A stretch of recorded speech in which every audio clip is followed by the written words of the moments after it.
Hello guys, तुम्ही पण तुमच्या बाळासाठी शोधताय हेल्दी बिस्किट, तर बनवून बघूया. हे आपण असे बनवू शकता तुम्ही. मी ज्वारीच्या पिठाचे बनवलेले आहेत. हो, खरं आहे, हे ज्वारीच्या पिठाचे बिस्किट बनवले आहेत मी.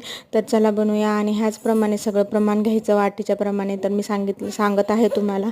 1 वाटी इतकं ज्वारीचं पीठ घेतलेलं आहे, अर्धी वाटी गव्हाचं पीठ घेतलेलं आहे, 2 चमचे बेसन पीठ घेतलेलं आहे, 2 चमचे रवा घेतलेला आहे, त्यानंतर चिमूटभर इतकं मीठ घेतलेलं आहे, त्यानंतर बेकिंग पावडर टाकलेली आहे, आणि टूटी फ्रुटी होती माझ्याकडे अवेलेबल, मग मी ती टाकून घेतलेली आहे. त्यानंतर घेतलेला अर्धी वाटी इतकं तूप घेतलेलं आहे, अर्ध्या वाटीच्या वर गूळ घेतलेला आहे, आणि ते सगळं एकत्र करून गोळा करून घेतलेला आहे.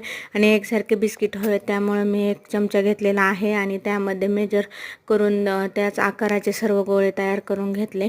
आणि त्यानंतर बघू शकता मी काही गोल आकाराचे बनवलेले आहेत, थोडेसे लंबोळ्या आकाराचे बिस्किट तयार करून घेतलेले आहेत. बघू शकता तुम्ही ह्यानुसार. आणि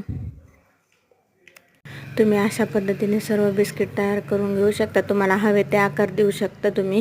आणि तुम्हाला प्लेन ठेवायचं असेल तर प्लेनही ठेवू शकता, टूटी फ्रुटी नसेल तर प्लेनही ठेवू शकता, आणि चॉकलेट असेल तर चॉकलेट हे ॲड करू शकता याच्यामध्ये. खूप छान लागतात हे बिस्किट. आणि हे विदाऊट ओव्हन आहे, कढईसुद्धा यूज केलेली नाही आहे मी. हे बनवले आहेत इडलीच्या भांड्यामध्ये.